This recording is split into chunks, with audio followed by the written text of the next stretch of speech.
pense qu'à toute époque, il est intéressant d'investir dans la technique.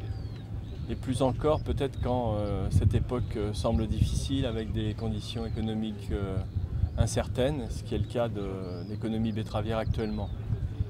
Donc nous, effectivement, nous avons toujours le souci d'assurer aux planteurs de betteraves des gains de productivité de façon à ce que la compétitivité de la culture au niveau national soit bonne, de pouvoir affronter les conditions de marché au niveau international.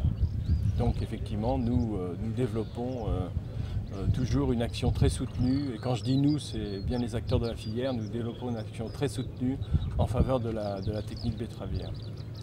Alors c'est ce qui explique notre présence au Cultural, hein. On veut continuer à montrer les évolutions techniques majeures de la culture, et à ce titre, on a donc décidé d'axer notre communication ici sur l'agronomie, en particulier la fertilisation, et en particulier la fertilisation azotée, puisque l'azote reste un élément fondamental à gérer pour notre culture, puisque l'excès d'azote est sanctionné, comme d'ailleurs la fin d'azote, donc le manque d'azote. Et donc ici, nous avons présenté plusieurs techniques. La technique d'enfouissement localisé de l'azotosmie reste complètement intéressante pour le planteur.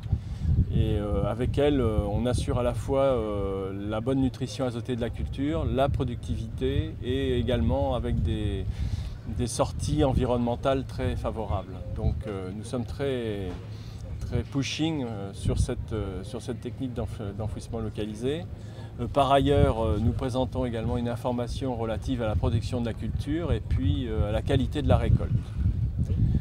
Nous avons aussi une présentation relative à l'économie d'énergie dans le cadre de la production betteravière, puisque effectivement on demande maintenant aux cultures de produire de l'énergie, et donc là aussi il y a un investissement intellectuel nécessaire à faire, et donc il faut porter à la connaissance du planteur les éléments qui vont lui permettre dans le futur d'optimiser la production énergétique de la culture de betterave, en vue de fabriquer du bioéthanol bien entendu, mais plus tard également peut-être de passer au carburant de deuxième génération.